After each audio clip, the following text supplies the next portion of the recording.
Buenos días, mi nombre es Sharon Colocho. Hoy contamos con la presencia de Miquel Ligero y Alejandro Cabrera, quienes son locutores y reporteros originarios de España. El tema de esta actividad va dirigido a los estudiantes de periodismo que están iniciando en este trayecto. El tema a tratar de esta actividad es Desafíos del periodismo digital, impacto y transformación. Hoy tenemos como moderadores a los compañeros Anderson López y Fátima Pérez. Sin más preámbulo, vamos con el compañero Anderson. Gracias, Sharon. Buenos días. Es un gusto acompañarlos en esta mañana. Nos encontramos en la Biblioteca Flavio Herrera, ubicada en el segundo nivel del edificio Bienestar Estudiantil de la Universidad de San Carlos de Guatemala. Agradecemos a las personas encargadas del lugar por cedernos el espacio para este evento. Como primer punto, los compañeros Hervin Figueroa y Belén Rojas darán lectura a las hojas de vida de ambos invitados. Buenos días. Primero, vamos a conocer un poco sobre la trayectoria de Miquel Ligero. Es graduado en Periodismo de la Universidad Autónoma de Barcelona y es máster en Periodismo Transmedia de la Universidad de Educación a Distancia, UNED. Como profesional en el periodo de 2013 a 2016, fue locutor y reportero en el diario local de Barcelona, La Marina, la emisora La Marina FM y Radio Estel. De 2015 a 2016, trabajó como redactor de Política y Sociedad en la agencia de noticias EFE en Barcelona y de 2016 a 2017 fue redactor de Política y Economía en la delegación de Agencia EFE en Bogotá. Buenos días. Ahora vamos a hablar un poco sobre la trayectoria de Alejandro Cabrera. También es graduado en Periodismo de la Universidad Autónoma de Barcelona y obtuvo un premio honorífico en la tesis de final de grado sobre la radio pública en España. Durante la carrera fue locutor y reportero multimedia en Radio Sabadell y Radio Sant Cugat, presentador y editor de La Noche Política en Cerdanyola Radio y redactor de Economía de la agencia de noticias Europa Press en Barcelona. Desde 2017 es redactor de informativos en las áreas de Política y Economía, en Radio Nacional de España y en Barcelona.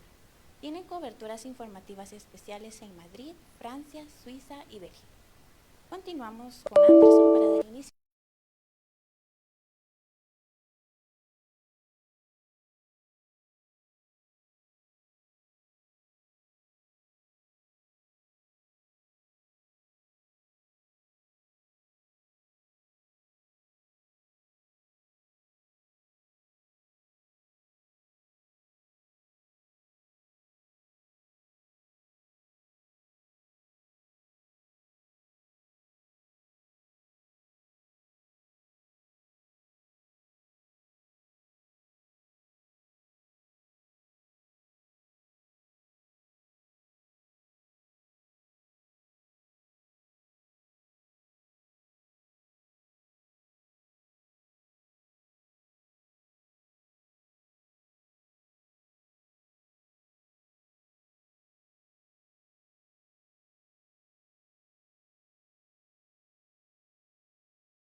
Da por hecho pues la ortografía o se da por hecho la cultura general, a los periodistas de hoy en día se nos da por hecho que sepamos manejarnos. No significa que seamos unos maestros, pero que nos sepamos manejar bien en hacer unas fotos decentes, unos vídeos pues bien enfocados, teniendo la concepción de que si es a lo mejor para el móvil pues vertical, si lo queremos para el ordenador o para la televisión horizontal. O sea, esas nociones básicas yo creo que ya poco a poco las vamos teniendo todos.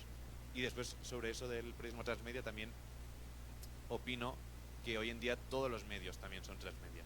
Es decir, las radios tienen páginas de Twitter en las que cuelgan fotos y vídeos, o las televisiones tienen páginas web en las que hay noticias de texto, o los diarios escritos obviamente hay un max mix de fotos, de vídeos, incluso algunos hacen podcast. Es decir, que todo el periodismo ya se han roto un poco las fronteras de todo, y nosotros como periodistas pues eso nos da la obligación de controlar un poco todo y la oportunidad también de desarrollarnos en muchos ámbitos, que uno ya no está solo limitado a escribir o a hablar o a hacer fotos, sino que pues si se le da bien puede hacer un poco todo. En esta oportunidad vamos a seguir con el desarrollo del tema que ustedes tienen preparado para nosotros. Pues en referencia al título de la charla, ahora íbamos viniendo y lo íbamos comentando, que claro, son desafíos, ¿no?, del periodismo en la era digital, y realmente ese es como el gran debate de hoy en día. Ya es algo que es irreversible, que ya durante a lo mejor a principios de los 2000 o hace un par de décadas, pues sí que era como había el margen de decir, no, pues nosotros nos negamos a abrir página web o nos negamos a hacer no sé qué. Hoy en día es inevitable, ya no existe ningún medio que siga en la tesis de que se puede vivir fuera de la digitalización, fuera de internet y fuera de las redes. O sea que el impacto ya es total y ahora solo hay que pues gestionar de la mejor forma posible los inconvenientes que eso tiene, partiendo de la idea, y para mí eso es fundamental, de que el 99% son ventajas. Todo lo que implica la digitalización e internet son ventajas en todos los ámbitos. No sé, mi compañero. Primero de todo, buenos días a todos y gracias por la invitación, especialmente a Isabel. Es un placer para nosotros estar aquí, la verdad, esta mañana en la universidad. Y gracias también a todo el mundo que está participando en la elaboración del cuestionario y en la retransmisión y demás. Sobre el tema que nos proponéis y la charla que nos proponéis sobre el periodismo transmedia, la digitalización, aquí también queramos que no se cuela ya la inteligencia artificial, es inevitable no nombrarla. Por traer un poco también cómo hemos tratado y cómo aprendimos nosotros en la universidad y cómo aplicamos la tecnología en nuestro día a día en el periodismo en España. Es cierto que en la época de los 2000, seguramente también aquí, hubo una gran transformación de todos los medios. Del 2000 al 2010 se vio que nadie podía vivir sin estar presente en Internet, sin tener mínimo una página web. Pero es que después ya hemos visto de que es imprescindible estar primero en Facebook, que ahora lo vemos para gente mayor, pero Facebook era muy importante en su momento. Después Twitter. En España todos los periodistas tenemos que tener Twitter obligatoriamente, un Twitter como mínimo profesional, porque los políticos hacen las declaraciones vía Twitter, las empresas a veces cuelgan sus comunicados y sus cuentas de resultados vía Twitter, pero es que luego apareció Instagram y también tienes que estar en Instagram. Pero es que ahora la moda es TikTok. Entonces, desde el 2000 absolutamente todo ha cambiado y es imprescindible, lo decía mi compañero Miquel, es imprescindible estar presente, conocer las herramientas y ver cuáles son las tendencias, porque no podemos ser solo unos meros espectadores de lo que está pasando. También tenemos que conocer por qué está pasando y conocer, ¿no?, esas tendencias. Y quería llegar a la inteligencia artificial porque es el último escalón en el que nos encontramos ahora, que es imprescindible conocerla bien, porque en el periodismo la inteligencia artificial nos puede ayudar mucho a quitar mucha paja de lo que tenemos que hacer en el día a día, coger el grano y trabajar con ese grano, que es el oro de la información, y analizarla. Nuestro trabajo es llegar a analizar la información de la forma más pulcra, de la forma más veraz, de la manera más también poco intuitiva, ordenada, ¿no? con un orden lógico, y a eso llegamos. La inteligencia artificial, que es lo último en lo que nos encontramos ahora mismo y en lo que seguramente todo el mundo estamos hablando e intentando entender, es eso, verla como una herramienta. Decía Miquel, el 99% de las ventajas de lo que nos aporta Internet son ventajas. Sí, hay un 1% de inconvenientes. Bueno, pues sepamos gestionarlo. Y la inteligencia artificial es lo que tenemos ahora encima de la mesa.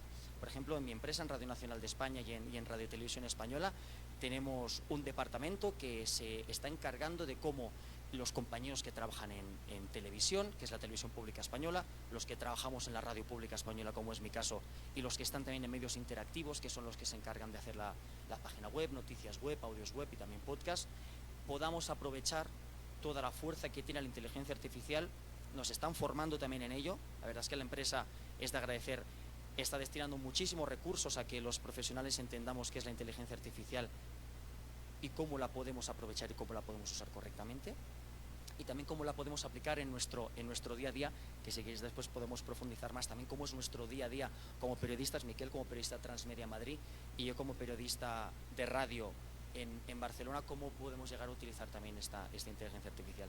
Pero casi como primer mensaje, os animo a que no tengáis miedo y a que saquéis todo el jugo posible a las nuevas tecnologías, porque han llegado para quedarse y el periodismo de papel está muy bien, la radio en FM y en AM es fantástica, la televisión por satélite también, pero si se obvian los podcasts, se obvian las páginas web, los perfiles de las redes sociales y las plataformas, tienes un problema muy grave. Gracias, licenciados, por la información brindada hacia nosotros. Como siguiente vamos a seguir con las preguntas. La siguiente pregunta es para el licenciado Alejandro Cabrera. ¿Qué desafío ha enfrentado al cubrir noticias internacionales y cómo las ha superado? Gracias por la pregunta.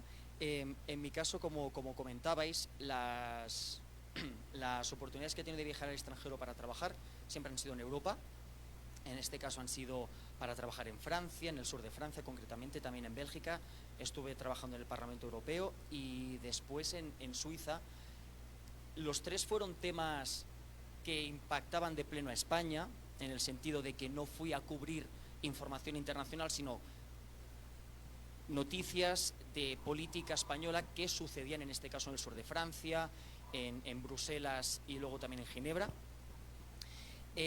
Uno de los desafíos, sin duda alguna, para cubrir información internacional, y aquí seguramente también Miquel, que ha trabajado en contexto, bueno, fuera de España, lo imprescindible una vez tu empresa te envía a trabajar al extranjero es que tienes que prepararte muy bien esa cobertura. Tu empresa seguramente te va a avisar el día de antes. En mi caso, por ejemplo, cuando me enviaron a Suiza porque había una reunión de dos partidos políticos medio clandestina por un conflicto político que existe en España entre en nuestra región, en Cataluña, y partidos que se quieren independizar de España. Bueno, llevamos muchísimos años tratando este tema. Y cuando me enviaron, me lo dijeron con 24 horas de antelación. Me dijeron, pues tienes que prepararte el viaje, tienes que hacerte la maleta, informarte, saber con qué satélites vas a tener que emitir cuando llegues a Ginebra. Primero dices, menudo marrón me ha caído encima, ¿no? Pero después valoras porque tu empresa está apostando por ti, tu empresa se está gastando muchísimo dinero en ti, y qué es lo que tú tienes que retornar a la empresa. Tu manera de hacer periodismo, cómo tienes que informar, y la primera cosa que tienes que hacer cuando tu empresa dice que te envía al extranjero a trabajar es prepararte muy bien esa cobertura. Hablamos de documentarte. ¿Dónde vas? ¿Hay tren o no hay tren desde el aeropuerto para llegar a la ciudad? Desde allí me tendré que comprar una tarjeta SIM para comunicarme con mis compañeros de redacción y para enviar las crónicas de radio, en mi caso. ¿Qué contactos tengo allí? ¿Puedo previamente hablar, por ejemplo, nosotros, Radio Televisión Española, tenemos corresponsales en Bélgica, tenemos también corresponsales en Francia, tenemos corresponsales en Alemania? ¿Alguno me puede ayudar con algún contacto que tenga por allí, por Suiza? Eso, básico. El entorno es distinto cuando trabajas en el extranjero y por tanto hay que prepararlo muy bien. Tu empresa apuesta por ti, tú tienes que defender a tu empresa y hacer el mejor producto posible. En segundo lugar, hay que tener muy en cuenta que cuando viajas al extranjero, y en Europa nos pasa muchísimo, puede haber problemas técnicos. En mi caso, trabajo en radio, pero para alguien que trabaje en televisión también le puede pasar. Constantemente estamos enviando señal, constantemente estamos enviando material, sea de audio o de televisión, que es imagen y pesa muchísimo más, tienes que saber cómo enviarlo. Todo eso también forma parte de la preparación. Y cuando vas al extranjero, y con esto termino, tienes que tener en cuenta de que vas a trabajar muchísimo, que trabajar en el extranjero puede parecer glamuroso incluso, pero es muy duro, porque las condiciones son totalmente contrarias a ti, porque no conoces nada de dónde vas, a no ser que hayas veraneado en Ginebra, por ejemplo, o en Bruselas, pero si no, llegas allí, ¿dónde está el edificio donde tengo que ir? ¿Con quién tengo que hablar? ¿Cómo me tengo que conectar para, bueno, todas estas cosas? Es decir, trabajarás muchísimas horas, vas a tener que estrujarte el cerebro para hacer bien tu trabajo y máxima veracidad, porque cuando te envían al extranjero eres los ojos, en mi caso de todos los españoles en ese momento, en el extranjero. Es decir, estaba informando a un público de potencial de casi 50 millones de personas, ¿no? que es la población que ahora mismo hay en España. Entonces eso, siendo consciente de lo que significa. Y yo creo que con estos ingredientes puedes hacer un buen plato para informar bien a tu población. Gracias. Con base al tema mencionado al principio, desafíos del periodismo digital, impacto y transformación, la siguiente pregunta es para el licenciado Ligero. ¿Cuáles cree que han sido las desventajas que ha enfrentado el periodismo tradicional debido a la era digital? Muchas gracias. Bueno, como les comentaba al inicio, yo creo que sobre todo son ventajas, pero obviamente hay algunos inconvenientes. Yo personalmente, pues, como ustedes, ya hemos llegado al periodismo en una época de digitalización al 100%, pero en mi caso, durante 5 años estuve trabajando en un periódico en papel tradicional, que se llama ABC en España, y ahí sí que pude ver como un medio pues histórico, en papel, que tenía unas rutinas informativas que le llamamos pues las que se ejecutaban antiguamente, es decir, que tú ibas a una rueda de prensa y la rueda de prensa la seguías, hacías tu noticia y preparabas la información para el día siguiente. Pues claro, en ese tipo de medios tan tradicionales, la llegada de Internet le supuso un cambio total en las formas de trabajar, en las formas de explicarse, incluso en los modos verbales que había que utilizar. Y eso sí que es verdad que en estos medios así tradicionales, particularmente la prensa, pero también la televisión o la radio, que durante muchos años habían tenido un poco el monopolio del periodismo y de la información, pues la digitalización fue como una sacudida muy fuerte.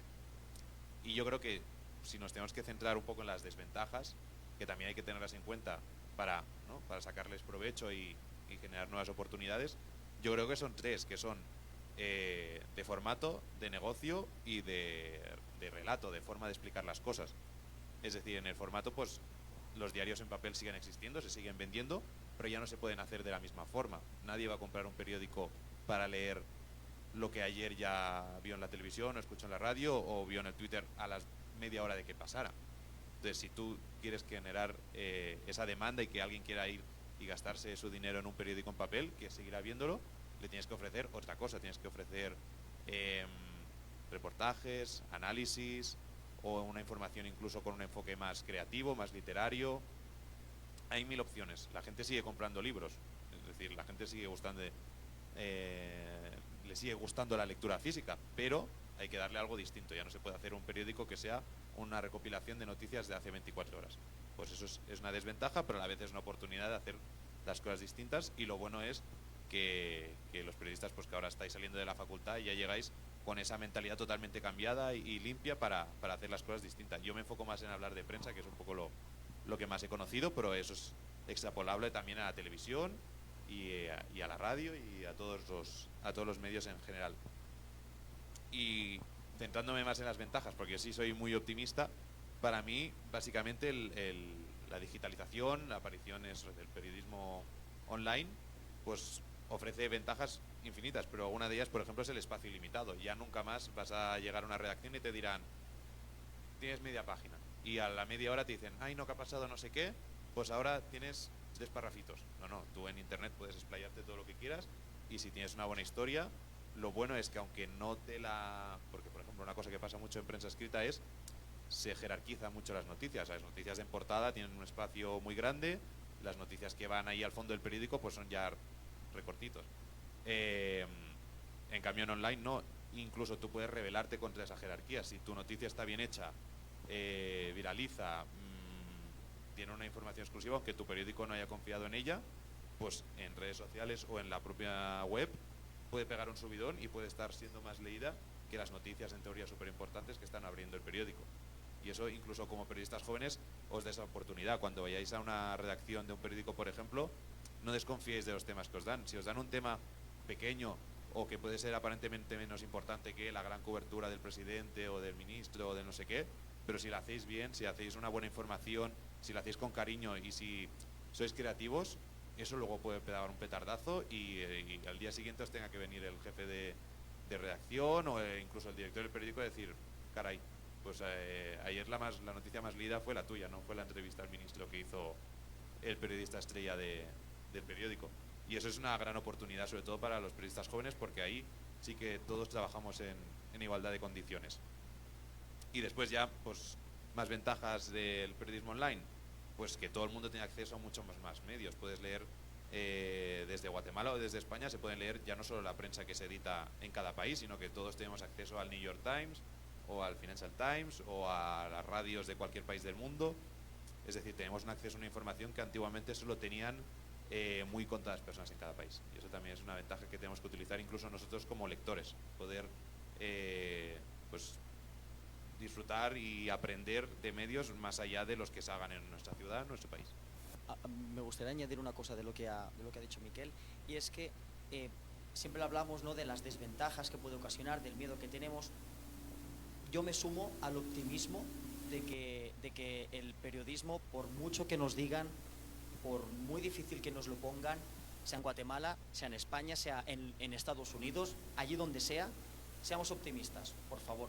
Seamos optimistas, porque si no, todo nos va a ir a la contra. Y si no somos optimistas, también, ¿no?, como que tenemos un problema. Hay que ser optimista y encarar todos los retos con cierta alegría. Y sobre las desventajas del periodismo digital, o cómo hemos pasado, ¿no?, a otro tipo de periodismo, él hablaba de prensa. Quiero enfocarme también en radio y televisión, que es también a lo que más me dedico yo, y espero que muchos de las a los queréis dedicar, que es un sector magnífico y duro, pero magnífico. En la radio la verdad es que la digitalización nos ha ido muy bien. En televisión no tanto. En televisión la verdad es que las están pasando un poco peor, porque las plataformas les han hecho un poco más de daño, pero en radio hemos tenido la oportunidad de tener una audiencia potencial de la FM, de lo que llegaba la antena a tu provincia o a tu región, a todo el mundo. Estos días, por ejemplo, nosotros hemos estado escuchando Radio Guatemalteca, hemos estado leyendo el diario Centroamérica, Prensa Libre, hemos estado viendo también Televisión Guatemalteca, porque también nos ha interesado y nos gusta ver allí donde viajamos, pues ver, ¿no?, cómo es todo el tipo de periodismo que se hace en esos países. Y es un gusto poder escuchar cualquier emisora de radio guatemalteca en cualquier punto. O nosotros desde aquí hemos estado también escuchando Radio Española, porque también tenemos un examen a final de septiembre, ¿no? Y también hemos estado conectados. Quiero decir, Internet da la oportunidad de estar conectado a tu emisora local de cualquier... La radio de Sololá puedes escuchar a donde quieras, por ejemplo, ¿no? Cualquier emisora, bueno, pues la puedes escuchar. Y eso también creo que es muy importante, y que ha dado muchas más cuotas de audiencia a la radio de la que tenía anteriormente. Y es una buena noticia, así que por favor seamos muy, pero que muy optimistas. Gracias. Ahora para el licenciado Cabrera.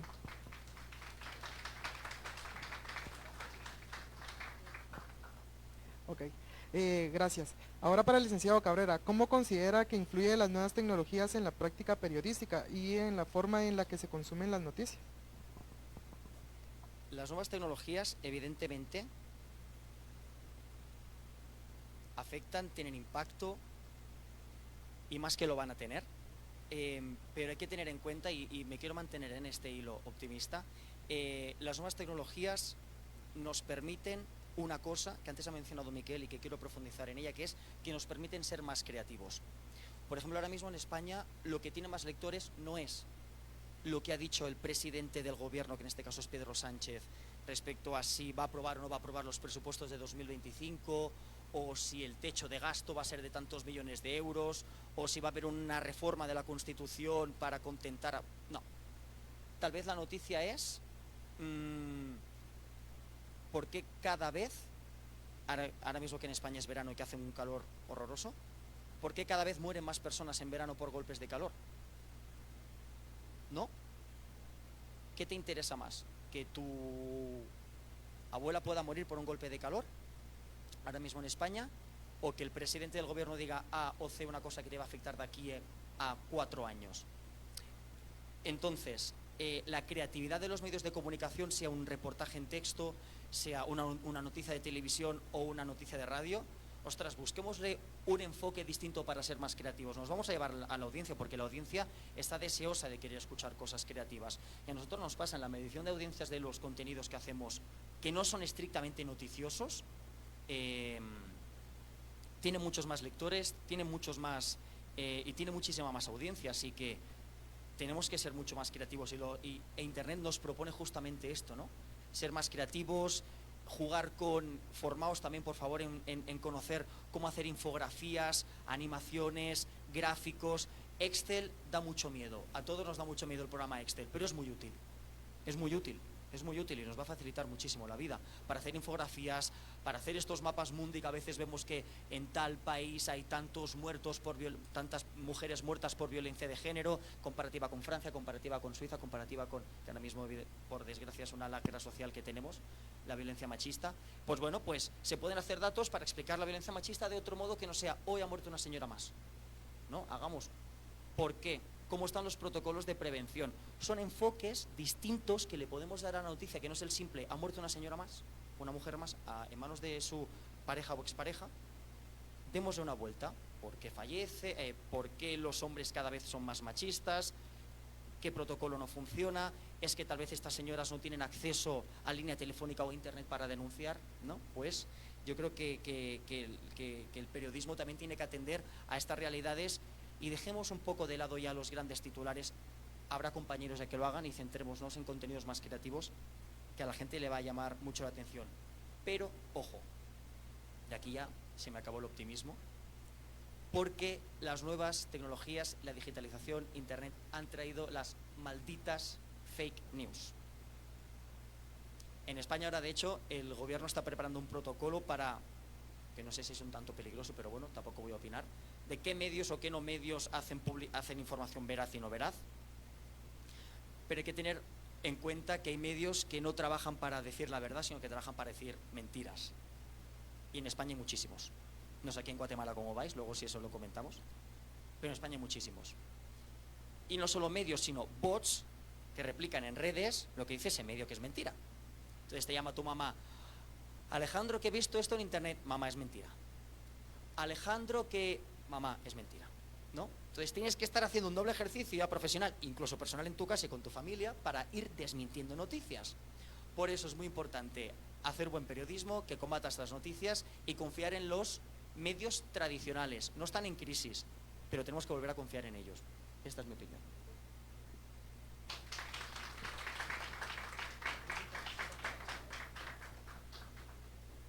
Para Miquel, ¿qué habilidades son ahora más necesarias para los periodistas en el entorno digital y cómo deberían formarse los futuros profesionalismos del periodismo? Bien, pues un poco... ¿Se escucha bien? ¿Se escucha bien? Sí. Ah, vale. Conectando un poquito con lo que decía Alex, creo que el tema de las habilidades es como fundamental y tenemos la ventaja de, bueno, vosotros que estáis en la universidad, pues de ya salir con esa mentalidad y con esa preparación. Pensando en habilidades concretas, más allá del manejo tecnológico que decíamos al principio que es ya que se nos da por hecho, entonces ya no hay que contarlo como una habilidad, sino que es algo que se nos presupone, pues a lo mejor hay que ir un punto más allá. Alex comentaba todo el tema de no tener miedo y de lanzarse a probar nuevas herramientas, ¿no? Hablaba de los gráficos, los mapas, el Excel, que es una gran fuente de dolores de cabeza, pero también te puede dar muchas alegrías si lo sabes utilizar bien. Para mí también hay una cosa que es muy importante y creo que nosotros como periodistas y periodistas que estamos acostumbrados a utilizar Internet tenemos que ser como muy diligentes en eso, es en saber aprovechar las fuentes de información y saber encontrar información fiable en Internet. Es decir, la información no solo te la da la gente en la calle o una fuente que tú tengas en el ministerio de no sé qué o en la policía, sino muchas veces las noticias que hacemos se tienen que basar en información oficial y tenemos que ser eficientes encontrando ese tipo de información. Es decir, en la pandemia, a todos los que nos tocó trabajar en pandemia durante el coronavirus, por ejemplo, tanto Alex como yo hacíamos política y de hoy para mañana nos tuvimos que hacer un máster acelerado en información de sanidad, de virus, de vacunas, de desarrollo de vacunas. Pues esto no es fácil, pero a la vez es uno de los dones que tiene que tener el periodista. Pues de hoy para mañana, lo que ayer era súper mega importante que conocieras del mecanismo constitucional de no sé qué, mañana no le interesa a nadie. Y mañana la gente quiere saber cuándo están las vacunas y si es fiable una vacuna que se ha desarrollado en no sé cuánto tiempo, o cómo se transmite un virus y cómo no. Y eso a ti, periodista, te van a exigir que lo encuentres y que lo expliques de forma fiable. Y ahí es muy importante que aprendamos a encontrar fuentes fiables de información y sepamos utilizarlas bien. Por dar un ejemplo, en las webs, por ejemplo, de la OMS, de la Organización Mundial de la Salud, había información interesantísima, pero estaba escondida en un mar de documentos, de protocolos, y había que buscarla bien. En las webs estadísticas que hay en todas las organizaciones internacionales hay datos que son información pura y dura. Hoy, por ejemplo, veíamos una noticia que la destacaba aquí la prensa de Guatemala y nos ha dado incluso para comentar bastante rato en el taxi, que era el tema de las remesas. Una cifra de las remesas que llegan, en este caso de Estados Unidos, mensuales, explica no solo eso, explica 50.000 cosas de cómo está la cosa en Estados Unidos, de cómo está la situación en Guatemala. Te puede dar pie a buscar ejemplos y a hacer un reportaje muy interesante sobre una cifra que son: el mes pasado llegaron 2.000 millones de dólares en remesas, pero ahí hay 300.000 historias de por qué la gente se va, qué hace la gente allí, por qué se manda más dinero. Es por la inflación, es porque los guatemaltecos, que en este caso están en Estados Unidos, pues están ganando más dinero, están progresando, tienen mejores trabajos y pueden mandar más dinero, o al revés, tienen miedo que gane Trump y los expulse de Estados Unidos y entonces están mandando dinero a mansalva por si se tienen que volver. O sea, ahí hay 50.000 historias de una cifra.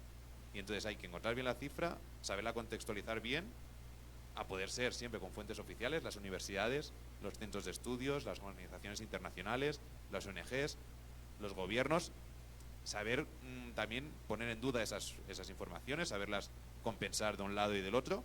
Pues yo creo que eso, más allá de las herramientas tecnológicas pues más llamativas, de la IA, de la imagen generativa, todo eso que se pone tan de moda de hablar, también hay cosas que son un poco más vastas, más duras, que es leerse un informe de 300 páginas y encontrar el párrafo que te dices: hostia, aquí está la clave de lo que yo quiero contar. Y creo que eso, como periodistas, tenemos que ser muy capaces, porque sí que es verdad que ni nuestras mamás, ni nuestros papás, ni nuestros vecinos se van a meter en la web del Banco Mundial para encontrar esa información. Eso es lo que tenéis que hacer vosotros como periodistas: sacar ese párrafo y dárselo a la gente y explicárselo bien.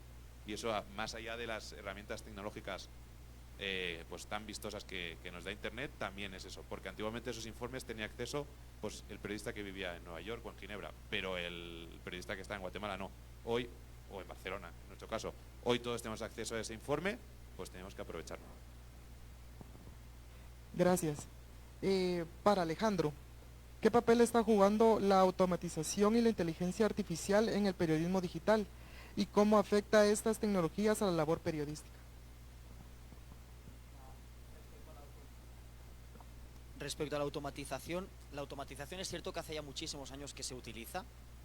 Por ejemplo, en agencias de noticias, que yo me dedico un tiempo a ello y trabajé en la agencia de noticias Europa Press. Ya la automatización, la verdad es que en el periodismo ya lo tenemos bastante interiorizado. El reto es la inteligencia artificial, porque hay un gran peligro, que es que nos pueden llegar a suplantar nuestra cara, nuestra voz, pueden llegar a suplantar incluso nuestra manera de expresarnos, porque la inteligencia artificial lo aprende todo.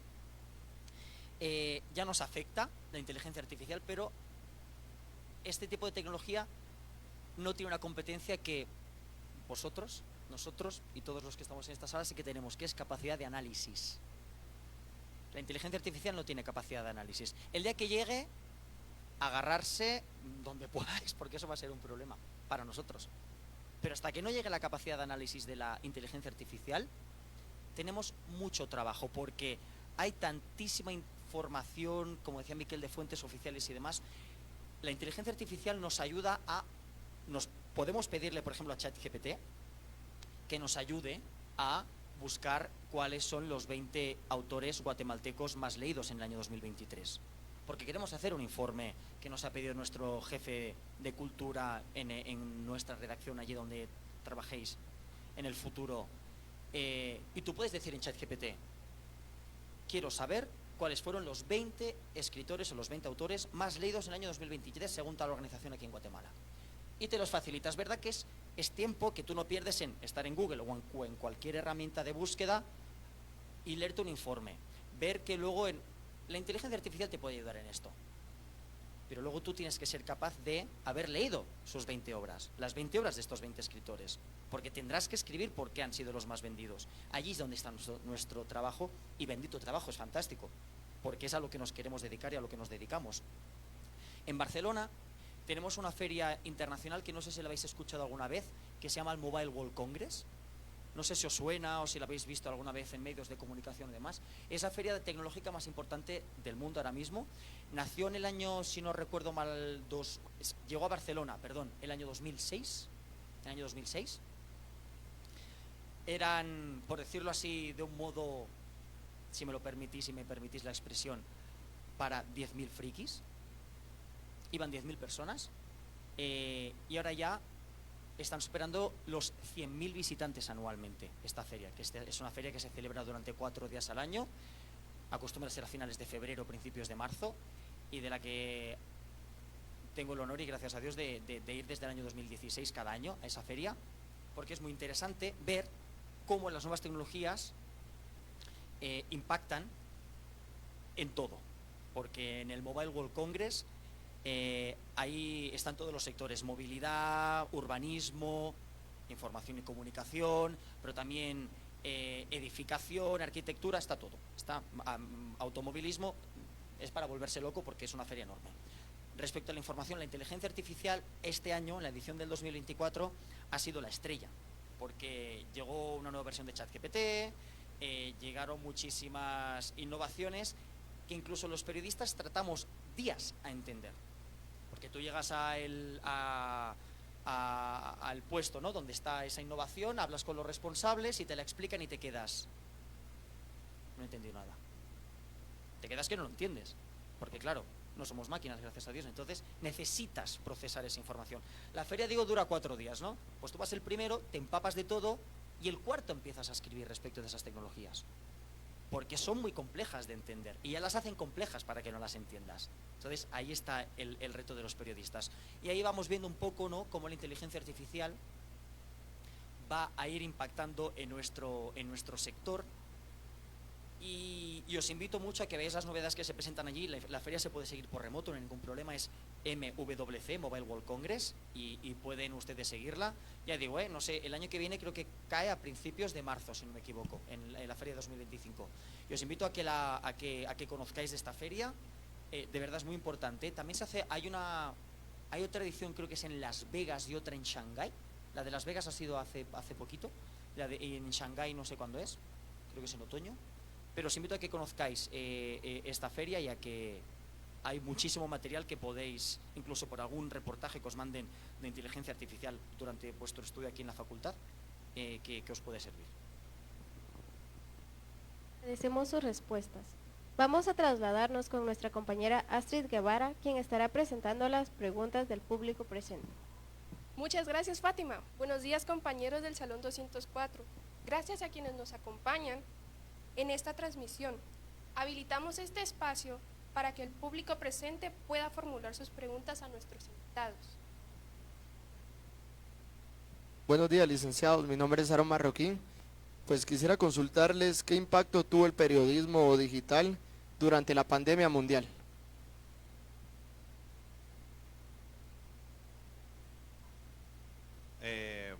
Bien, yo creo que esta pregunta casi podríamos responderla un poco todos, porque son cada uno nuestra experiencia personal, ¿no? A algunos, yo creo que el periodismo digital les generó mucha ansiedad de golpe de tener tantos inputs, tanta información sobre un hecho como fue la pandemia, que al final generaba mucha incertidumbre. O sea, tuvo ese impacto negativo, y yo creo que por eso, por lo menos en España, se ha empezado a hablar mucho de salud mental y de la labor que tiene el periodismo y los medios, también un poco para contextualizar las cosas y para dar la información bien dada, para que no genere pues ese impacto demasiado fuerte en la población. Pero por otra parte, pues también creo que democratizó mucho el acceso a la información. Yo creo que hace 100 o 200 años, si hubiese habido una pandemia como la que hubo a nivel global, hubiésemos tenido muchos problemas para saber lo que realmente estaba pasando, para saber lo que estaba pasando en los países de al lado, para saber cómo se iba desarrollando la enfermedad. Y en cambio, pues en una época totalmente digital como nos cogió en 2020, todos los países sabían lo que estaba pasando en el país de al lado y cómo se iba desarrollando un evento tan importante y que nos afectaba a todos. Entonces yo creo que eso sí que tuvo ese elemento de transparencia, de hacer que todo el mundo supiera lo que estaba pasando bien. Solo por añadir una cosa, que es que es cierto que tuvimos que adaptarnos todos de un día para otro. En mi caso recuerdo que un día vino mi jefa y me dijo: Alex, mañana no vengas. Y yo, ¿me despides? Dices, no, que te voy a dar un equipo de radio para que trabajes desde casa. Estuve 4 meses trabajando desde casa. Es cierto que estuvimos trabajando desde casa, pero no en casa todo el tiempo, sino que también íbamos haciendo coberturas, íbamos a hospitales, íbamos a los principales aeropuertos para saber cómo se estaba desarrollando una actividad que era normal y corriente hasta hacía pocos días y que ya no lo era, eran todo espacios vacíos y demás. Así que todo fue muy rápido y yo creo que, no sé cómo lo vivieron aquí, pero en España tuvimos capacidad de reacción a nivel informativo los periodistas y la verdad es que nos adaptamos muy bien. Hubo errores, evidentemente, también en la manera que nosotros contamos la pandemia, pero creo que podemos estar contentos de cómo fue el resultado, cómo informamos y cómo nos adaptamos a ese nuevo contexto, la verdad. Mi nombre es Catherine Catalán y la pregunta que les tengo a ambos es: ¿cuáles han sido las problemáticas que ustedes consideran más difíciles de enfrentar como comunicador?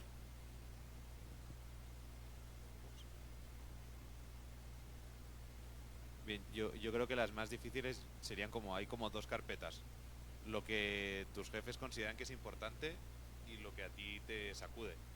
Es decir, cuando te mandan a una cobertura de un tema que en tu medio es mega importante, ya sea un tema económico, un tema político, pues tienes como esa presión de hacerlo bien, aunque luego tú sepas que eso le va a interesar a quien te lo ha mandado a escribir. Esa es una carpeta que a veces hay que tener como ese contexto de decir, ok, esto es importante para mi medio, hay que hacerlo bien, aunque a mí me interese relativamente.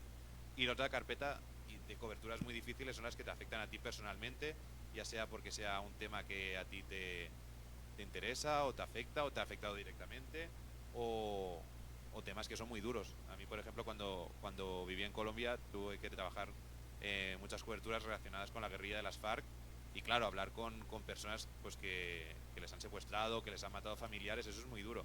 Y es muy duro tú ir a hacer una entrevista y que la persona se ponga a llorar, pero tú le digas, bueno, paramos, y diga, no, yo quiero explicar lo mío, pero voy a llorar. Entonces, ese tipo de coberturas son muy difíciles. Yo no sé si os ha pasado nunca de hacer una cobertura y que la persona que tengas delante se ponga a llorar, pero como periodista es muy extraño, porque tu impulso humano es parar y dar un abrazo, pero tu labor no es dar abrazos. Tu labor es explicar historias, y esa persona que te está contando eso, pues gracias a Dios le habrán dado muchos abrazos. Lo que a lo mejor no ha tenido es la oportunidad de explicar lo que le ha pasado. Entonces, esas coberturas son muy difíciles. Y también las otras que os decía, las grandes coberturas, pues en España que tenemos Casa Real, pues las informaciones de Casa Real en España pues son informaciones que se tienen que cubrir como con mucha atención. O a veces estás con un gran empresario que pone publicidad en tu medio, pues eso hay que hacerlo con mucho cariño también. O sea que hay un poco que balancear, pero muchas veces una cobertura que tú te esperabas muy difícil, luego no lo acaba siendo, y al revés, una cobertura sin más te acaba dejando 3 días pensando. Pero bueno, eso es un poco la gracia de nuestra labor. Y también me gustaría decir que estáis en primer año de los estudios, que también como una de las cosas que nos pasaron a los dos y nos pasaron a todos los compañeros que estudiaron conmigo y que creo también que estudiaron con Miquel, uno de los retos creo que más importantes a los que me he enfrentado como periodista es antes de ser periodista. Aquí en la facultad, y creo que esto me puedo aventurar que sí que os pasa, seguramente os van a decir que es muy difícil ser periodista, que hay poco trabajo, que las condiciones son muy malas. Veo por allí que dices que sí. Sí, no. Y no es falso, es cierto. Quiero decir que ser periodista, y aquí me voy a poner un poco sensible y todo porque creo que es verdad, no es fácil. Quiero decir, estamos aquí y yo estoy contentísimo de poder estar hoy con todos vosotros y de todo lo que llevamos trabajando, pero no es fácil porque el periodismo precisa de muchísimas horas. En el periodismo, chicos, no hay horarios. En el periodismo tu familia a veces tienes que dejarla, y es verdad, tienes que dejarla de lado. Yo he habido cumpleaños míos en los que he estado cenando con mi familia, comiendo la tarta, y he dicho, chicos, me tengo que ir a trabajar, porque ha pasado, en este caso fue un tema político. Pero que sepáis esto. Entonces, si queréis ser periodistas de verdad, lo vais a ser. no os dejéis embaucar por esta ola de que difícil, se cobra poco, que es cierto que es difícil y se cobra poco, pero si queréis ser periodistas lo vais a ser. Porque hace falta gente que se sobreponga a todas estas situaciones, que te digan, mañana te vas a cubrir la llegada de, ¿no?, estos nicaragüenses, estos presos políticos que están llegando ahora mismo, por ejemplo, a Guatemala, ¿no? Pues te toca, será un trabajo duro. O te dicen, ve ahora mismo al régimen que tiene ahí montado Daniel Ortega y explícalo. Va a ser duro. Pero si estás dispuesta, vas a todas. Si no, no vas. Porque, ya digo, yo creo entonces, desterrar todas estas ideas pesimistas de que no vais a encontrar trabajo, porque si de verdad queréis ser periodistas, teniendo en cuenta todo esto que os he dicho, luego es la mejor profesión del mundo, ¿eh? La mejor, pero es dura, para que no sea todo de color de rosa, porque no todo lo es.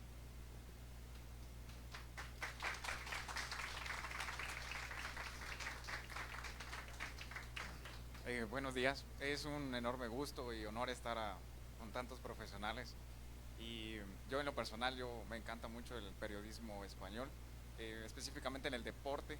Por ejemplo, sigo mucho a Fabricio Romano, al Chiringuito, y me encanta ese periodismo y es reconocido de manera mundial. Entonces la pregunta que yo quisiera hacerles es, ¿cómo consideran ustedes que es la clave de que ese periodismo sea tan bueno, y hablo en todos los ámbitos, como para aplicarlo en Guatemala, y asimismo yo como periodista guatemalteco, que en algún futuro pues pueda llegar a España y me puedan decir, él es periodista reconocido, ¿verdad? Entonces quisiera hacerles esa pregunta. ¿Puedes repetir la pregunta? Porque hay un punto que no he entendido, por favor, para claro. darte la mejor respuesta posible. Sí, con gusto. La pregunta sería, ¿cuál es la clave de ese periodismo tan exitoso que ha tenido España como para ser reconocido de manera mundial, ¿verdad? Pues mira, yo sinceramente, y aquí voy a tirar flores también ya que nos encontramos en una universidad, vamos a tirar flores a lo que significa el sistema también público de educación español. Los dos estudiamos en una universidad como esta, que es, si no me equivoco, Kevin nos lo ha dicho antes, es 100% pública, ¿no? Así que allí los profesores hacen una grandísima labor para inculcarnos lo que es el hacer buen periodismo. Y por ejemplo hay asignaturas que pueden parecer totalmente absurdas, pero hay que prestarles atención a todas, porque se me escucha bien, ¿no? Vale, sí, porque son muy importantes. Y por ejemplo, una de las asignaturas más duras que tuvimos en la carrera, o personalmente yo la viví para ser un periodista exitoso, lo que decías, y voy a tu pregunta, hubo una asignatura que fue muy dura para mí, que era de cómo organizar tu propia agenda de contactos y tus fuentes. La asignatura, ¿cómo se llamaba la asignatura? Fuentes.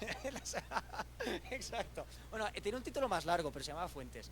No sé, organización del trabajo, metodología, pamplinas, fuentes. Eran fuentes. Fuentes. ¿Qué tienes que tener para ser un buen periodista? No solo en España, en Guatemala, fuentes. Os animo a todos a que desde hoy mismo, o de hecho lo tenéis que tener ya desde ayer, pero bueno, desde hoy, que os compréis una agenda o que abráis un Drive en vuestro Google, vuestra cuenta de Google o la plataforma que uséis, que sea permanente, que no la vayan a cerrar, o sea que cuidado con Twitter, y os abráis vuestra propia agenda de contactos. Cualquier trabajo de la universidad que habléis con el panadero de la esquina, esa es vuestra primera fuente, porque el día que haya inflación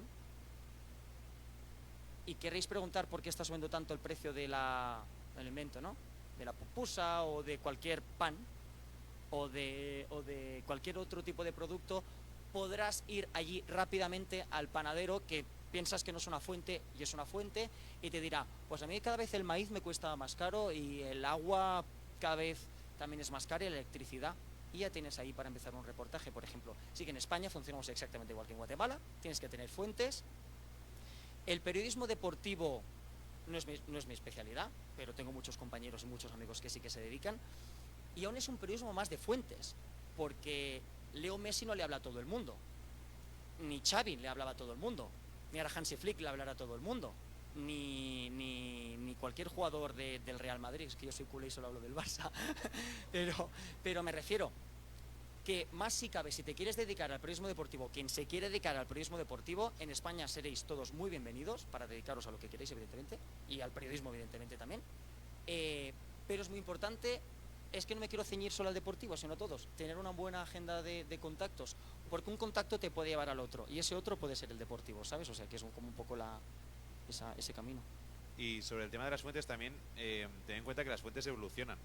Que quien hoy es concejal, mañana es alcalde, y quien hoy es el diputado más joven, de aquí 3 años es ministro. Porque o presidente, que a mí me ha pasado muchas veces de contactos que yo tenía de hacer reportajes en la universidad o en el diario local en el que empecé, y luego han ido mutando, y el mismo teléfono móvil que antes era de la portavoz de una plataforma vecinal de no sé qué, luego fue la alcaldesa de Barcelona, y tenía el WhatsApp de la alcaldesa de Barcelona con su foto y su todo. O sea, que hay muchas veces que ese tipo de contactos que puedes ir consiguiendo, sobre todo en tu época de estudiante, que al final pues tienes esa imagen más blanca, que puedes acceder a todo el mundo si le echas un poco de morro, pues son fuentes que con los años pueden ir evolucionando y te pueden llegar a ser muy, muy valiosas. O sea, que eso sí que es lo que decía Alex, de cuanto antes empecéis a generar esa agenda y ese pequeño círculo, sobre todo con los temas que os interesen. Y porque muchas veces los temas que más te interesan son los que tienes más facilidad, más contexto, y te sea más fácil crecer y ganar seguridad. Así que cada uno el tema que le interese, pues el deporte, el que le guste el medio ambiente, pues el medio ambiente, porque al final todos son temas que si te especializas en ellos puedes sacarles mucho jugo. Justamente esto, la especialización ahora mismo es más importante que nunca, si cabe, porque periodista deportivo, luego allí se te despliega, ¿pero qué? Tenis, fútbol, ahora que están habiendo los Juegos Paralímpicos, ¿no? Que se acaban el 8, creo, de aquí mañana acaban. Pero hemos tenido los Juegos Olímpicos, ahora está la Liga de Naciones, hemos tenido ahí en Europa la Eurocopa, que por cierto ganó España, ¿no? Entonces, también saber a qué te quieres dedicar. Ahora mismo, por ejemplo, en Europa también es temporada de vueltas ciclistas, que no sé si las seguís aquí, las vueltas ciclistas, exacto, el Giro, el Tour de Francia, ahora está siendo, por ejemplo, la Vuelta Ciclista a España. Me refiero, hablando del deporte, que me parece un periodismo que también hay que reivindicar muchísimo, porque hay gente que dice que el periodismo deportivo no es periodismo. Sí, es periodismo, porque hay gente que tiene sus fuentes, que investiga, que está hasta altas horas de la madrugada, que trabaja sábados y domingos por la noche, con los partidos de fútbol en España, vamos, casi todo el mundo. Pero cuanto más te especialices o en medio ambiente o en educación, pero en educación tienes educación primaria, tienes universitaria, puedes dedicarte a tener fuentes del rectorado de cualquier universidad. Como cuanto más especialista seas de una materia, más trabajo vas a tener y mejor te van a pagar. Muchas gracias, licenciados. Aplausos para nuestros invitados. Ya para finalizar la sección de preguntas, pues agradecerles siempre su presencia acá en la Tricentenaria Universidad de San Carlos. Tenemos también a nuestros maestros, está la licenciada Isabel Juárez, quien imparte el curso de Géneros Periodísticos 2. Un aplauso. Tenemos a la licenciada Maribel Pérez, quien nos está honrando con su presencia. Ella nos impartió el curso de Géneros Periodísticos 1. Tenemos también al licenciado César Gutiérrez, quien nos impartió el curso de Redacción 1 el semestre pasado. Y para finalizar, ya para ir cerrando la actividad, tenemos al licenciado Luis Pedrosa, quien nos tiene una pregunta. Muy bien, buenos días a todas y todos. Yo más que hacerles una pregunta, pues citarles a todos ustedes. Primero porque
Gracias por su pregunta.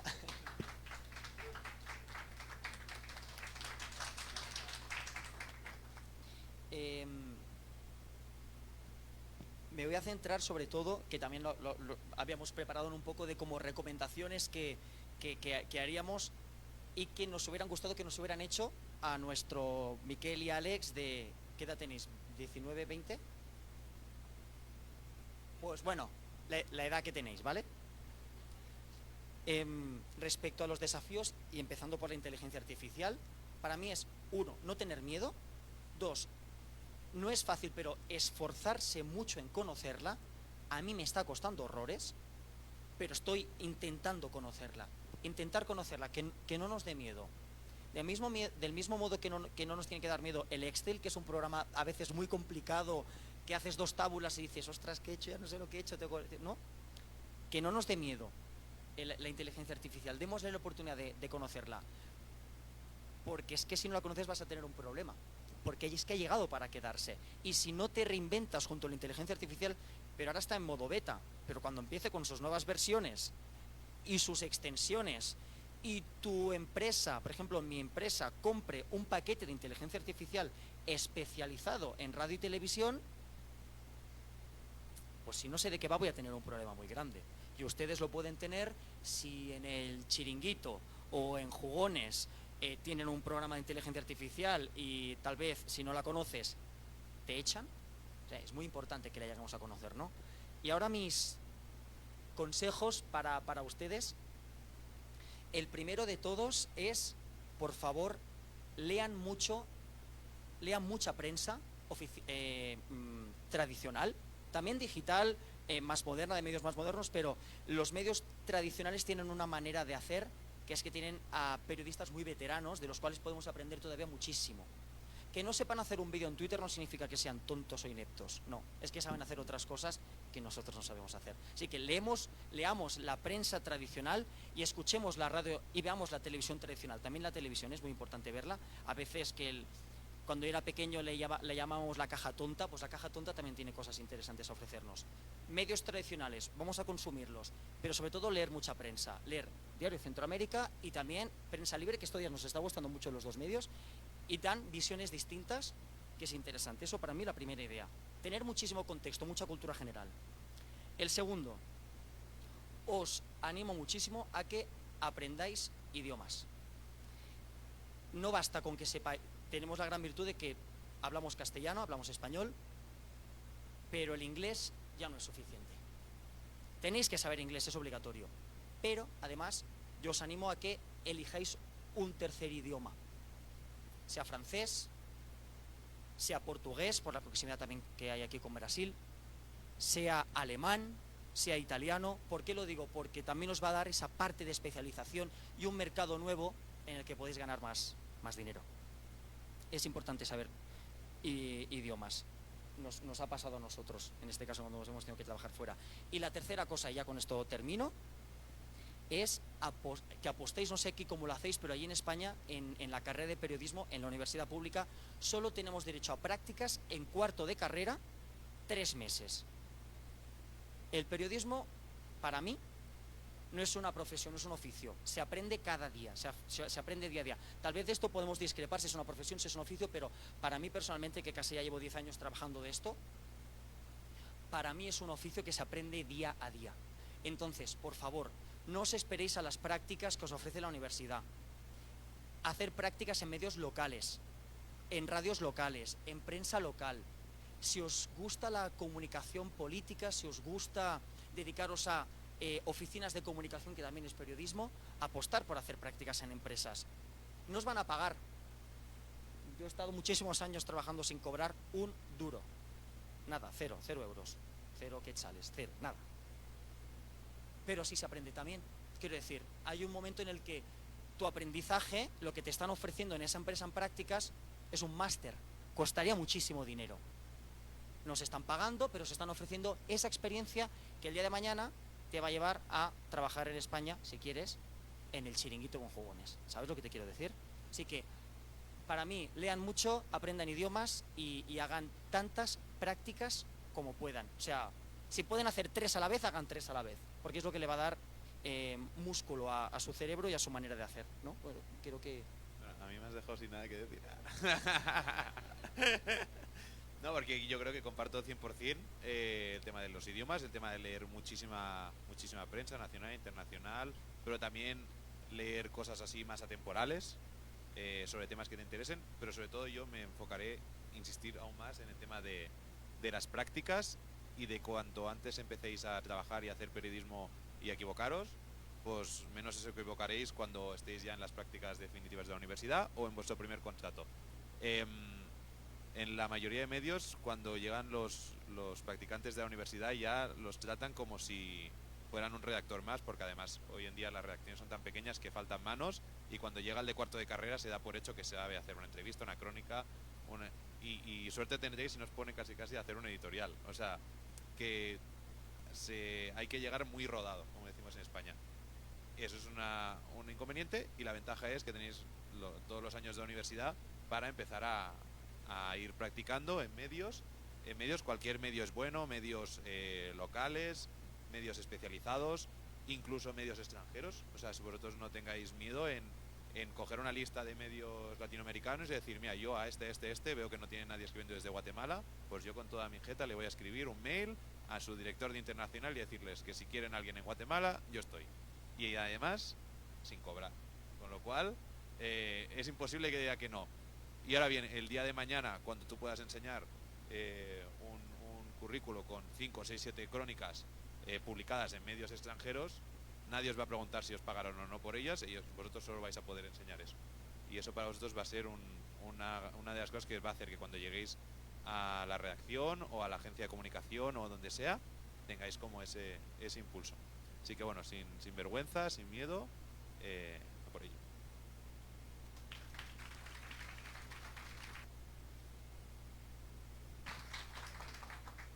Agradecemos las preguntas formuladas por los compañeros y al licenciado Pedrosa por sus palabras. Vamos de vuelta con Anderson. Vamos de vuelta con la licenciada. ¿Me oyen? Sí.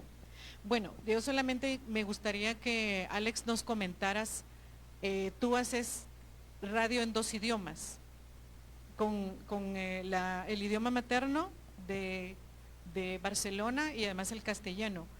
Con un país que Guatemala tiene 23 idiomas indígenas, ¿qué significa para ti o qué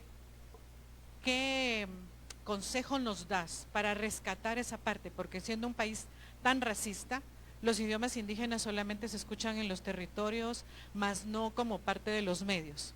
¿Cómo lo ves?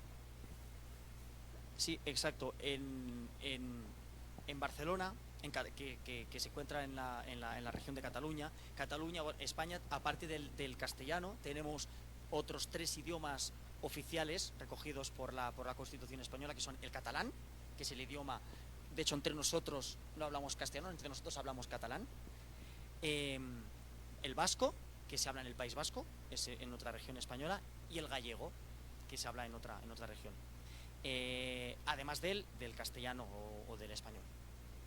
Pues bien, en Cataluña, como bien dices, aprendemos el catalán desde que tenemos 3 años, desde que ingresamos en la escuela, desde que somos parvulitos, y en la universidad ya es cuando se da que hay profesores que te hablan en castellano y que hay profesores que te hablan en catalán. Quiere decir que desde pequeños, en casa seamos castellano hablantes o catalano hablantes, siempre vamos a llegar a dominar las 2 lenguas. Sí, además el objetivo es que con total perfección, para que nos expresemos, sepamos escribir y nos podamos comunicar correctamente. Y además, bueno, tenemos la suerte de que se nos añade el inglés y también o francés o alemán, en el caso de Cataluña y de la escuela pública. Cuando yo trabajo mayoritariamente en catalán. Es decir, yo trabajo mayoritariamente en la lengua minoritaria que hay en España, que es el catalán, porque lo hablamos menos habitantes. Y entonces constantemente estoy cambiando de registro. Es cierto que la mayoría de veces, cuando voy a cubrir una noticia con cualquier político, sea el que sea, le pido primero las declaraciones en el idioma que él las haga, si las hace en catalán, y luego le repregunto en castellano, también para tener las declaraciones en castellano, porque mi emisora cuenta con una emisora que es la principal que emite en toda España, que es Radio Nacional de España, en castellano, en español, y después tenemos una emisora propia en Cataluña que se llama Radio 4, que emite en catalán. Entonces yo, hay muchas veces que la misma crónica de radio la escribo en catalán, entro en directo y la locuto en catalán y la explico, y después me cambian de emisora directamente desde el Pinganillo y me dicen, te cambiamos de emisora, y yo vale. Y con la misma, a veces, mientras el presentador me está dando paso, yo estoy acabando de redactar la crónica en castellano porque a veces no me da tiempo, como pasa todo en simultáneo, tengo que entrar en castellano, en catalán y luego en castellano. ¿Eso qué te da? Primero es mucho estrés y bueno, es mucho estrés a veces tener que trabajar en los dos idiomas a la vez. Es muchísimo estrés. Pero aprendes a ser ágil, que es una de las grandes cualidades también del periodismo y más radiofónico. Acaba de pasar y tu jefe te está llamando, tienes que entrar ya a contarlo. Primero en catalán y luego en castellano. Y tienes declaraciones, o sea, ¿ya has cogido cortes de voz, que le llamamos allí? Sí, pues la de castellano con cortes en castellano y la de catalán con cortes en catalán. Y tienes 2 minutos para preparártelo, para llamar al estudio, que te conecten, que te pasen línea. Quiero decir, fijaos, me estoy quedando calvo por eso, pero bueno, no pasa nada. Pero es ese estrés, pero ¿qué sería de la radio sin esta adrenalina, no, Isabel? Quiero decir, o los que nos dedicamos a radio, os invito muchísimo, por favor, a que nos guste de verdad. La radio es muy bonita, os animo mucho y que defendáis las lenguas, que es lo que me preguntabas. Hay que defender la lengua, porque del mismo modo que especializarte en un idioma, especializarte en un sector, en un área, tener conocimiento de un idioma, sea francés, inglés, alemán o una lengua indígena que se hable aquí en Guatemala, os puede ofrecer también oportunidades laborales. Todos son ventajas. Las lenguas nunca pueden ser desventajas, siempre son ventajas, ¿no? Quiero decir, que Miquel también trabaja en catalán y en castellano, de hecho. Yo también trabajo en los dos idiomas y también pienso que al final el periodismo es una ciencia humanística. Entonces, pues tenemos que defender cosas que a lo mejor no son muy rentables o no son muy importantes así a primera vista, pero tenemos que ser sensibles en las tradiciones, en las culturas y también en las diferentes lenguas, porque al final es un patrimonio que si no lo defendemos y no lo por lo menos cuidamos o intentamos comprender los que nos dedicamos a las humanidades, ya sea periodismo, literatura o cualquier otra expresión, pues no lo va a hacer nadie, porque al final pues tener tantas lenguas también logísticamente supone muchos impedimentos y muchas complicaciones, pero a la vez supone mucha riqueza. Entonces creo que nosotros también como profesionales de las humanidades pues tenemos como esa labor, pues los médicos tienen las suyas y nosotros pues tenemos esta. Entonces pues también tener esa sensibilidad, que a alguien le saldrá más fácil, a alguien le costará más, pero bueno, creo que es un poco parte también del oficio que tenemos.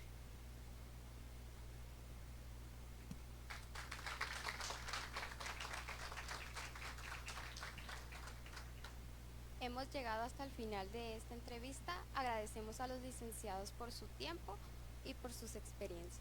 Ha sido de gran provecho para nosotros y por supuesto, gracias a la audiencia que estuvo conectada durante este evento, nos despedimos de esta transmisión.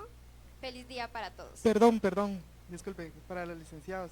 Si pudieran despedir nuestra actividad hablando catalán. Esta es la despedida por medio del idioma catalán. Gràcies. Per descomptat que sí que podem acabar aquesta conversa parlant en català. De fet, si us fixeu, si os dais cuenta, incluso la entonación es distinta, però la veritat és que per nosaltres ha estat un gran honor poder haver estat entrevistats aquí en aquesta universitat pública.